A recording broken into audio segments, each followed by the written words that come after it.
요한계시록의 핵심이 뭐냐? 5절에서 언급하고 있는 충성된 증인으로 죽은 자입니다. 왜 충성된 증인으로 죽은 자가 되어야 되느냐? 자, 예수님을 통해서 너희에게 설명해 줄게. 그도 우리의 죄를 위해서 하나님 앞에 충성했어요. 어디까지 충성했냐? 죽기까지 충성했어요. 예수님이 그러신 것처럼 너희를 해방시키고자 하는 그 복음을 들고 죄 지은 모든 사람에게 찾아가서 영원한 죽음에 해방할 수 있다라는 복음을 들고 죽기까지 그것을 증거하는 것이 누구의 역할이냐? 우리의 역할이다. 오늘 요한계시록의 내용을 통해서 7교회의 얘기들을 하게 될 거고, 이 7교회 교회의 이야기를 통해서 교회와 우리 교회와 자기 자신을 살펴보는 그런 계기가 되었으면 합니다. 본문은 하나님의 계시가 교회까지 어떻게 전달되었는지를 먼저 설명을 합니다. 하나님의 말씀이 교회까지 어떻게 전달되었냐? 바로 그냥 하나님의 말씀이 교회로 연결되었냐? 그렇게 얘기하고 있지 않습니다. 1장 1절을 근거로 살펴보면 하나님이 그에게 주사라고 표현을 하고 있습니다. 하나님이 그에게 준다라고 하는 얘기는 모든 계시가 하나님에게서 출현되었다라는 거예요. 하나님에게서 그에게 주사. 그러니까 하나님이 직접 교회에 줬다라고 하는 얘기가 뒷부분에 있는 문장을 보면 틀린 말이에요. 그러니까 하나님께서 그에게 주사라는 말은 말씀의 출현이 하나님께로부터 나왔다. 왜냐? 뒤에 보니까 예수님의 계시라는 표현을 통해서 볼 때 예수님에 의해서 누구에게? 예수님은 말씀 자체잖아요. 그러니까 하나님의 계시가 예수님의 말씀으로 되어서 그 말씀이 누구에게 전달이 되었냐? 천사에게 전달이 되어져서 누구에게 고지가 되어지냐? 항상 사람에게 고지가 되어지는데 오늘 요한에게 고지가 되어지고 있다. 그러면 요한은 그렇게 천사로부터 받은 고지를 통해서 어떻게 되었느냐? 교회에 전달되게 된다. 그래서 하나님이 직접 교회에 전달한 것이 아니라 하나님에 의해서 계시가 출현이 되고 아이디어가 나오게 되고, 그리고 그 아이디어가 말씀이신 예수 그리스도를 통하여서 선포되어지고, 그 예수 그리스도를 통하여 선포되어진 말씀을 천사가 배달부처럼 가지고 가서 요한에게 고지하여서 요한이 교회에 전달하게끔 이렇게 되어 있습니다. 교회에 전달된 핵심을 찾으라 그러면 딱 한 문장을 찾을 수가 있습니다. 요한계시록의 핵심이 뭐냐? 제가 읽어보니까 요한계시록의 핵심은 5절에서 언급하고 있는 충성된 증인으로 죽은 자입니다. 뭐라고요? 충성된 증인으로 죽은 자. 여러분, 그게 어떻게 보면 성경 전체의 핵심이기도 해요. 충성된 증인으로 죽은 자. 여러분, 죽은다니까 왠지 슬프죠. 그런데 그렇게 죽은 자가 결국은 영원히 사는 축복을 맞이하게 되어지는 거예요. 충성된 증인으로 살았으면 살려주셔야죠. 충성되게 살았으니까. 우리 여기에서 더 많은 시간들을 살기 위해서 충성되게 살아가는데 충성된 증인으로 죽는데요. 이렇게 던져집니다.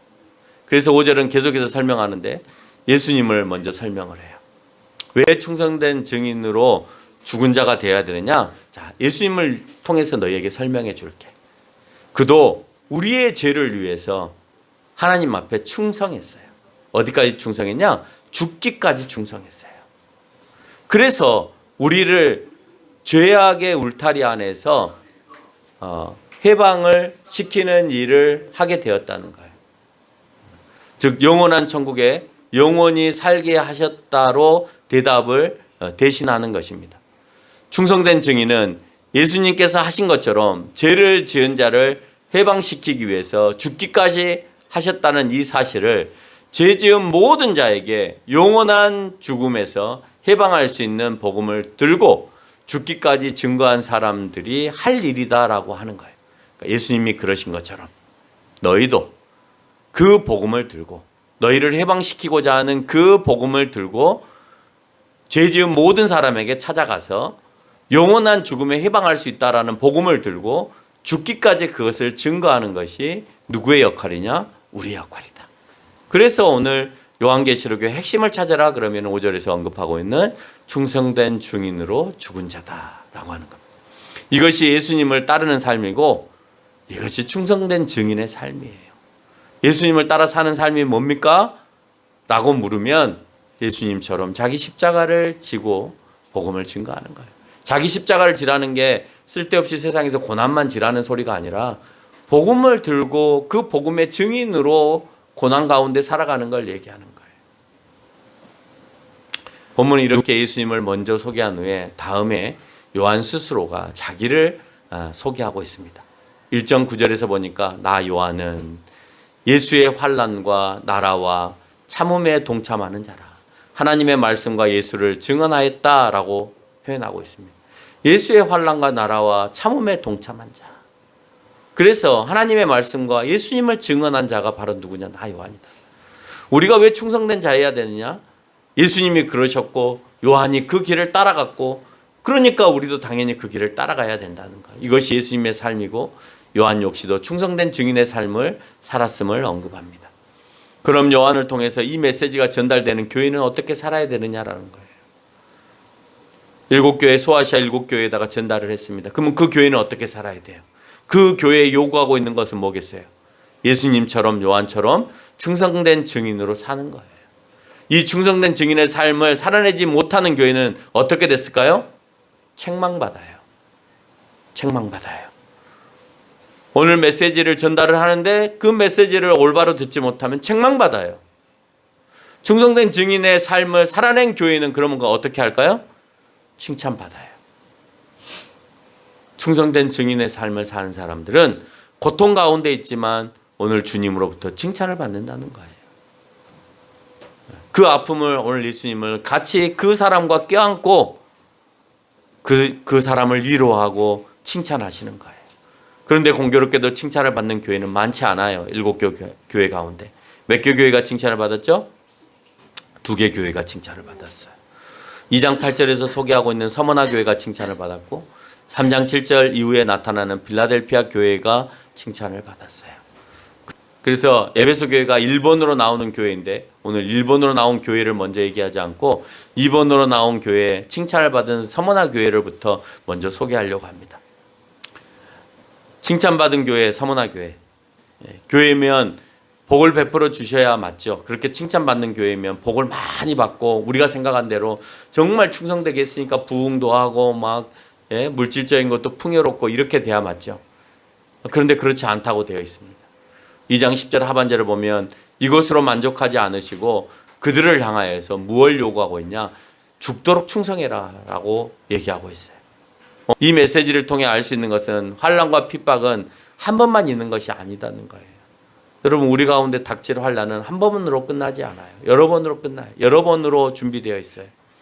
또한 영적인 부요함은 일시적으로 일어나는 것이 아니라 생명의 관을 받는 날까지 계속해서 우리는 영적으로 부유해져야만 이 땅에서 닥쳐오는 환난을 이겨낼 수 있는 거예요. 여러분 영적으로 부유하세요? 우리는 물질적으로는 부유하려고 해도 영적으로는 부유하려고 하지 않잖아요. 그렇죠? 물질적으로는 부유하세요? 예? 우리는 물질적으로도 부유하지 않고 영적으로도 부유하지 않고 그럼 뭐예요? 목사님, 박 목사님. 우리는 뭐가 부유해요 그러면? 해야 되는데 영적으로도 부유하지 않으면 물질적으로도 부유하지 않죠. 그럼 뭐가 부유해요? 우리 교회는 뭐가 부유한 것 같아요? 사랑이 부유한 것 같아요.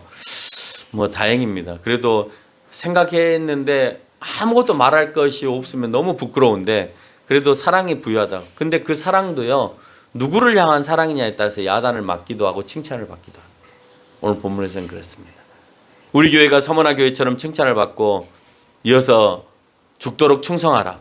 또 생명의 멸관을 받을 때까지 그냥 한 번만 너희가 영적으로 부유하는 것이 아니라 계속해서 부유해라 라고 고지를 받았다고 합시다. 그럼 여러분 어떻겠어요? 지금까지도 최선을 다해 살았는데 지금부터 죽도록 충성해라. 언제까지 충성해라? 생명의 면류관을 받도록. 죽을 때까지라는 거예요. 생명의 면류관 언제 받아요? 하나님 나라 가서 받는 거잖아요. 그렇죠? 하나님 나라 가야만이 생명이 나에게 있는 것을 확인할 수 있는 거예요. 못 갔으면 생명의 면류관이 나에게 없는 거죠. 예. 그런 고지를 받았다면 여러분 어떻게 하겠어요? 기분이 좋으시겠어요? 나쁘시겠어요? 뭔가를 안 주니까 나쁠 수는 있지만 내가 하나님의 음성을 들었잖아요. 그러니까 좋은 거죠. 그럼 우리는 과연 서머나 교회처럼 환난과 핍박을 잘 이겨내고 있냐라고 하는 것을 한번 생각해 보세요. 여러분에게 개인적으로 닥치는 환난들이 있잖아요. 내가 복음을 꼭 전하지 않아도 세상에서 일어나는 환난과 핍박이 있잖아요. 내가 잘못해서 일어나는 일들도 있습니다. 여러분 그때마다 어떻게 하고 계세요? 시간이 지나면 해결될 거야? 아니면 사람이 나를 해결시켜 줄 거야로 생각하고 계세요? 아니면 내가 기도로 내가 뭔가 하나님 앞에 잘못한 것들을 수정해 가면서 그렇게 살아가고 있습니까? 우리는 작은 시험에도 쉽게 무너지는 나약한 교회는 아닌지 생각해 봐야 합니다. 신앙에 핍박이 없으면 잘 믿을 것 같고 교회 안에 분쟁이 없으면 잘 믿을 것 같죠. 그런 이유가 아니더라도 우리는 우리 주변의 환경과 상황에 있어서 쉽게 무너지고 있다는 거예요. 여러분의 삶 속에서 무너지고 있잖아요. 여러분 주변에서 나에게 요구하는 것들 때문에 내가 하나님 앞에 더 진정으로 나가야 되는데 못 나가고 있잖아요. 거기에 매여서 못 나가고 있단 말이에요. 두 번째 교회는 에베소 교회입니다. 에베소 교회는 행위와 교리적으로 행동, 누구를 섬기고 하는 것에 있어서 정말 잘하는 교회였어요. 교리적으로 악한 자들을 용납하지 않을 정도로 성경적인 능력도 탁월한 교회였다라고 칭찬을 받는 교회였습니다. 이렇게 잘한 교회가 예수님을 향한 처음 사랑을 상실했다는 이유 때문에 책망을 받고 있어요. 여러분 그 말은 예수님을 향한 첫사랑이라고 하는 것은 무슨 말이냐? 예수님의 증인으로 살아야 되겠다라고 하는 것을 놓쳐버렸다는 거예요. 그렇게 살지 않는다는 거예요. 뭘 잘하느냐? 누구를 섬기고 도덕적이고 윤리적인 행위들에 있어서는 참 잘하는 교회예요. 앉아서 공부하고 그 공부한 것을 가지고 이단이 들어왔을 때 그 이단을 척결하는 일은 잘하는데 그 복음을 들고 나아가서 예수님을 증거하는 그 첫사랑을 상실해버렸다는 거예요. 행위가 옳고 성령적인 능력이 탁월하여 잘못된 교리를 분별할 능력이 있다 하더라도 예수님을 향한 사랑을 잃어버리면 결국 칭찬이 아니라 야단을 맞게 되어진다는 거예요. 예수님을 향한 사랑을 잃었다는 것은 소두에서 언급한 충성된 증인의 삶이 식어버렸다라고 하는 거예요. 여러분 아무리 행위가 옳아도 아무리 선한 행동을 교회가 한다 하더라도 먹을 것을 많이 주고 누구를 돕는 것들도 많이 하고 윤리적으로나 도덕적으로 탁월해도 또 성경적인 능력이 탁월해도 예수님의 복음을 전하는 그 증인의 삶이 식어버리면 그러면 야단맞는 교회예요. 우리는 예수님을 향한 사랑이 언제 어디에서 무엇 때문에 잃어버렸는지를 기도를 통해서 찾았다면 회개하며 돌아와야 합니다. 이 사랑이 회복되지 않으면 2장 5절에서 촛대를 그 교회의 자리에서 옮기시겠다라고 말합니다. 여러분 에베소 교회를 역사적으로 보면 그 말이 무엇인가를 알 수 있어요. 에베소라는 지명은 수시로 이름이 바뀝니다. 그러니까 그 지역에만 존재한 것이 아니라 천재지변에 의해서 그 지역이 수몰되거나 없어져서 다른 지역으로 에베소라는 이름이 바뀌어요. 몇 번이나 바뀌냐? 3번이나 옮겨져요. 네 촛대가 네 이름이 옮겨진다라는 말은 원래 에베소 지역의 그 땅이 3번이나 옮겨짐을 가지고 설명하는 거예요. 원래 에베소 도시에 그래서 기능을 상실해 버리는 거예요. 원래 가지고 있었는데 여러 천재지변에 의해서 그 동네가 그 기능을 상실해 버린 것처럼 오늘 에베소 교회 역시 교회 이름이 바뀌고 기능이 상실되어지는 교회로 바뀌어갈 수 있다라고 하는 겁니다. 2장 2절로 3절에서 언급한 대로 행위와 수고와 인내가 있고 성경을 잘 알아 이단을 몰아내는 능력이 있다 하더라도 예수님을 향한 첫사랑이 없으면 그 교회는 아무것도 아니다. 그래서 하나님은 필요 없다. 쓰지 않겠다. 네 이름을 바꿔버리겠다. 네 촛대를 옮기겠다 라고 표현하는 거예요. 너 필요 없다. 증인의 삶을 살지 않으면 너 필요 없다. 어쩌면 우리는 하나님 앞에서 다 필요 없는 존재일지 몰라요 지금. 왜? 증인의 삶을 살고 있지 않다면.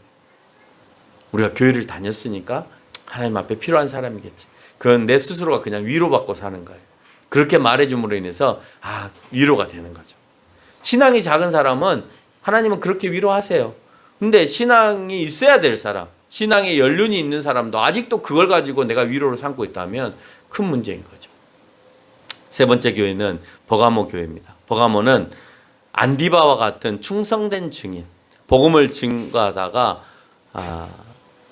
당시에 로마의 도미티안 치하에서 기독교 박해가 있을 때 쇠로 만든 불타는 황소, 그러니까 그 쇠에다가 불을 지펴서 황소를 뜨겁게 달구는 거예요.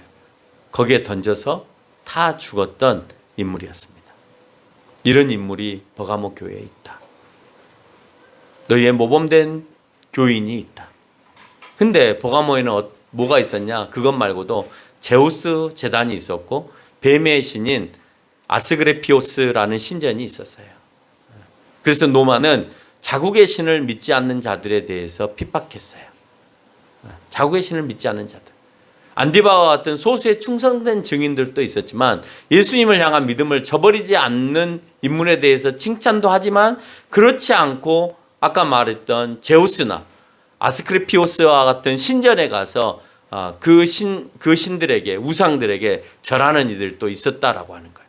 그래서 너희는 그 가운데에서 발람과 같이 그런 죄를 저질름으로 인해서 내가 너희들에게 야단한다라는 설명을 합니다. 그래서 그 중에는 발람의 교훈을 지키지 않는 자들이 있었다. 그 말은 발람과 같은 왕의 권세로 당시에 이스라엘의 백성들을 저주하라고 사주를 받고 그렇게 행동했던 선지자 발람, 거짓 선지자. 그 거짓 선지자로 인해서 그리스도와 그리스도인을 욕하고 떠나는 사람들이 존재하는 거예요. 그때 당시에도 이제 발람의 그런 저주를 통해서 이스라엘 사람들이 음행하고 하나님을 떠나고 또 우상 숭배에 빠지는 일들이 있었던 것처럼 오늘 이 상황에도 그렇게 그리스도인들에게서 떠나고 그리스도를 욕하는 사람들이 그 교회 가운데 존재하게 됐다는 거예요. 마찬가지로 이 일로 핍박을 피해서 로마의 신들을 영접하고 음행하고 우상의 제물에 빠진, 아까 앞에서 언급한 것처럼 안디바와 같은 이런 순교자가 등장하니까 무서운 거예요. 이렇게 끝까지 죽음까지 이르러 충성된 종들이 나오니까 무서워서 그냥 내가 음행하고 우상의 제물에 빠져버리는 사람들이 있어요. 다음으로 도아디라 교회입니다. 그들은 사업을 아주 잘했어요. 그래서 사업을 잘했다라고 표현하면서 사랑과 믿음을 안다고 그랬어요. 그래서 돈이 있었고 그들은 사랑과 믿음이 있었기 때문에 다음으로 뭐라고 얘기를 하느냐? 섬김과 인내가 수반되었다고 얘기를 하고 있습니다. 당연하죠. 사랑과 믿음이 있으니까 당연히 그들을 섬길 것이고 인내하며 살아갑니다. 그래서 예수님을 향한 첫사랑은 더욱더 커져갔습니다. 너무 잘하고 있죠. 여기까지는 아주 이상적인 교회였습니다. 그러나 다음으로 이뤄지는 책망이 들어가는데 그 책망에는 거짓 선지자 이사벨에 대하여서 용납하였다 그랬어요. 받아들였다는 거예요. 그래서 우상 제물과 우상과 더불어서 함께했던 그 음행들을 함께 나눴다는 거예요. 여러분, 이사벨은 북이스라엘의 아합왕의 부인이었습니다. 이스라엘의 선지자들을 핍박하고 죽였고 바알 우상 숭배를 하고 나봇을 죽이고 포도원을 탈취했던 인물이었습니다. 이사벨에게 복종하여서 우상을 숭배하고 영적 음행을 하였고 우상의 제물을 먹었는데 당시 두아드리아 상인들은 돈을 벌기 위해서 엄격히 이 일에 순종한 사람들이었습니다. 그 말은 뭐냐면 그 상인들이 살아가려면, 돈을 많이 버는 것을 살아가려면 로마가 만들어 놓은 그 우상 앞에 가서 이렇게 형식적으로 제사를 지내고 뭔가 이렇게 바치는 행위를 해야만이 장사를 계속 잘할 수 있는 거예요. 그리고 로마 정부가 돌봐주는 거예요. 왜 우리가 고위 관료가 되어지면 그리스도인이라 할지라도 현충원에 가서 죽은 자들에게 참배하는 모습을 볼 수가 있잖아요. 그래야 왠지 애국 의식이 있는 것 같고 국가를 위해서 사는 것처럼 그렇게 보여지잖아요. 마찬가지로 이 당시에도 사업으로 돈을 벌기 위해서는 그와 같은 행동을 해야 됐다는 거예요. 너희가 아무리 사랑이 많고 믿음이 있고 그래서 그 믿음 안에서 인내를 하면서 살아간다 하더라도 잘못됐다라는 거예요. 돈 많이 벌고 그들은 그랬겠죠. 내가 사랑으로 이들을 믿음으로 이들을 섬겼으니까 그래서 하나님은 나에게 이 많은 돈을 축복하셨을 것이다. 그렇게 생각하지 않았겠어요? 그리고 난 다음에 하는 소리가 뭐 세상의 흐름이 장사하는 사람은 국가가 하라는 대로 해야 되니까 내가 우상 앞에 절할 수밖에 없다 라고 자기 합리화를 시켜가면서 살았겠죠. 그렇지만 내가 축복받고 있지 않냐, 내가 잘 살고 있지 않냐, 내가 부를 누리고 있지 않냐 라고 얘기하면서 자기가 지금 잘못하고 있는 행동까지도 서슴없이 잘한 것처럼 그렇게 착각하면서 오늘 그 교회를 향하여서, 두아디아 교회를 향하여서 오늘 예수님께서는 너희가 그런 것들이 있다 하더라도 너희가 끝까지 충성하지 않은 불순한 존재임에 대하여서 야단하고 있다는 거예요. 다섯 번째로 4대 교회를 언급합니다. 살았다 하지만 죽은 교회죠. 말은 교회 내에서 어떤 문제가 있다고 하는 부분이 없는 걸 봐서는 특별히 어떤 문제가 있었던 것은 아닌 것 같아요. 그럼에도 불구하고 죽은 교회라고 한 이유는 영적으로 죽은 상태이기 때문에 그래요. 특별히 핍박, 하나님께서 야단 칠 일은 없었지만 중요한 것은 영적으로 시들시들해 있는 거예요. 앞에서 얘기하고 있는 것처럼 영적으로 충만하지 않은 상태에 머물러 있으면 죽은 교회가 돼버리는 겁니다. 그 말은 예수님은 교회 안에 없고 세속화되어 버린 교회, 세상과 동화된 교회. 우리는 어쩌면 세상과 동화된 교회를 이 시대에 더 많이 바라는가 몰라요. 그래서 많은 사람들이 오늘 4대 교회와 같은 형태를 취하려고 노력합니다. 교회가 세상이고 세상이 교회고, 그래서 어디까지가 세상이고 어디까지가 교회인지 알지 못하는 구분되지 않은 상태이기를 교회는 많이 원합니다. 그래서 4대 교회는 세상과 동화된 교회가 되어버렸어요. 충성된 증인의 삶을 살지 못하고 영적으로 식어져 버린 교회를 향하여 핍박하고 있습니다. 여섯 번째, 필라델피아 교회에 대해서 칭찬을 합니다. 3장 8절에서 작은 능력을 가지고 있었지만 그들은 배반하지 않고 끝까지 믿음을 지켰다 그랬습니다. 작은 믿음인데 배반하지 않았다면, 그러면 그 배반하지 않게끔 한 능력은 누구에게서 나오는 거예요? 예수님에게서 나오는 거예요. 작은 믿음이지만 내가 작아서 이 문제를 해결하기 위해서 능력을 위임받아야 되는데 누구로부터 위임을 받느냐? 오늘 예수님으로부터 위임을 받는다는 거예요. 당시 그들은 유대인들로부터 핍박을 받았습니다. 그럼에도 불구하고 승리했습니다. 승리할 수 있었던 이유는 자기의 능력은, 자기의 신앙은 작았지만 예수님께 의지하는 그 습관과 연습이 되어 있었기 때문에 이겨낼 수 있었다라고 하는 거예요. 마지막으로 라우디아 교회입니다. 그들은 물이 부족한 도시였어요. 라우디아는. 그래서 데니질라라고 하는 곳에서부터 수로로 물을 공급을 받았고, 또 그 동네에는 히에라폴리스라고 하는 온천수 물이 흘러가는 곳이었습니다. 그런데 그 온천수 물이 이 라우디아 교회 지역에 올 때쯤 되면 물이 식어버려요. 그래서 미지근했어요. 그래서 그 동네에 있었던 것들을 가지고 설명을 하는 거예요. 내가 너희의 신앙이 미지근하면 토해내겠다. 너희가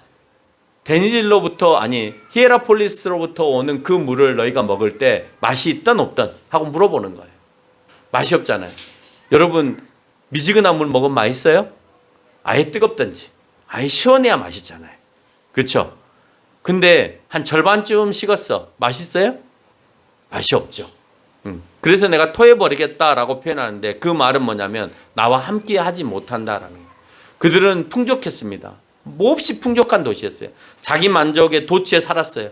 관용의 마음을 갖고 이단을 허용하는, 영적으로도 나태한 그런 위험한 교회였어요. 모든 것이 풍족하지만 칭찬이 없고 미지근함으로 토해내시겠다는 경고를 그들에게서부터 받고 있는 거예요. 여러분, 풍족하니까 예수님 앞에 아뢰일 게 없죠.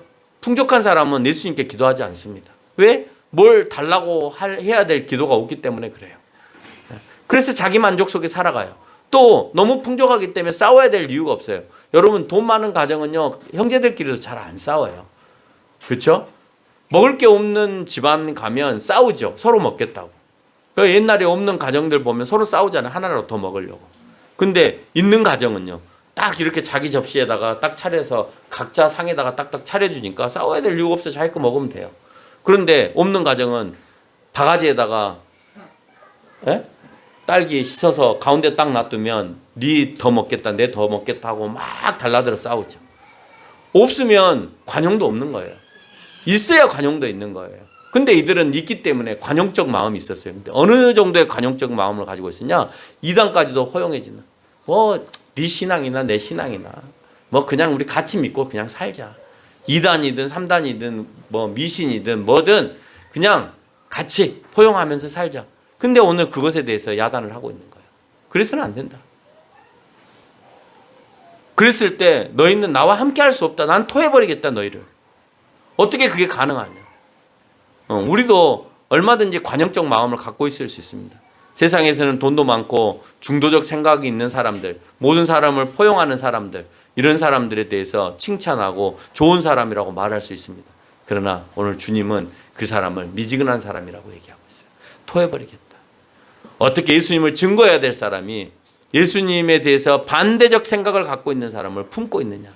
왜 그들에게 복음을 전하지 못하고 그들이 가고 있는 길에 같이 동참하느냐라고 얘기하고 있는 겁니다. 결론을 맺겠습니다. 예수님을 목격한 제자들이 살았던 시대, 예수님의 십자가의 사건이 있는지 얼마 되지 않아서 교회는 처음의 모습을 잃어버리고 변질되어져 가는 모습을 우리가 볼 수가 있습니다. 그럼 지금은 과연 주님이 원하는 온전한 교회의 모습으로 잘 보존되고 있는가 한번 생각해 보세요. 예수님이 돌아가신 지 얼마 안 됐는데도 교회는 이렇게 타락해 가고 있는데 지금 우리 교회는 그러면 안 타락하고 있느냐라고 하는 거예요. 적어도 미지근하지는 않는지, 다른 것은 있는데 정말 복음의 열정은 없는지, 정말 내가 최선을 다해서 살아가고 있지만 그 최선을 다하고 살아가는 게 내가 예수님을 위해서 살아가고 있는지 한번 점검해 볼 필요가 있다는 거예요. 모든 교회와 그 교회에 속한 모든 성도가 자신은 거룩한 척하지만 과연 예수님의 책망에서 벗어날 수 있을까? 여러분은 과연 예수님의 책망에서 벗어날 수 있다고 생각하십니까? 과연 예수님의 책망에서 벗어날 수 있을지를 한번 고민하시면서 주님은 두 교회, 서머나와 빌라델피아 교회를 제외하고는 회개할 것을 종용합니다. 모든 교회에 회개해라. 단지 두 교회만 그 말이 없습니다. 우리는 회개할 사람인지 아니면 서머나와 빌라델피아 교회처럼 끝까지 너희가 믿음을 지켜라 라고 얘기한 것처럼 믿음을 지켜야 될 존재인지 생각해 보세요. 이 시간 주님께서 일곱 교회를 통해서 우리에게 주신 말씀에 응답하는 성도가 되시기를 바랍니다. 또한 매 교회의 모든 말씀을 마치고 등장하는 단어가 있습니다. 매 교회 칭찬과 야단을 하면서 늘 하는 말이 있습니다. 성령이 교회에게 하신 말씀을 들을지어다. 오늘 이 말씀이 여러분 들리십니까? 오늘 성령이 여러분에게 하신 말씀이 들리세요? 들려야 해요. 들림의 핵심은 충성된 종이라니까요. 예수 그리스도를 증거하는 충성된 종이에요. 그걸 지키라는 거예요. 지금은 사탄이 여러분을 물리적으로 핍박하고 궁핍하게 만들지 않습니다. 목매달게 만들지 않습니다. 화형장에서 여러분을 태우지 않습니다. 그러나 여러분을 시험하는 것이 이 시대에는 없을 것 같아요? 있습니다. 그게 뭐냐? 나태함입니다. 그게 뭐냐? 현실의 안주함입니다. 그게 뭐냐? 인권입니다. 그게 뭐냐? 중도적인 생각이고 잘못된 거짓입니다. 그것이 여러분을 지금도 시험하면서 예수님에게서 멀어져 가게 하고 있다는 사실을 기억하며 살아가는 저와 여러분이 되시기를 바랍니다.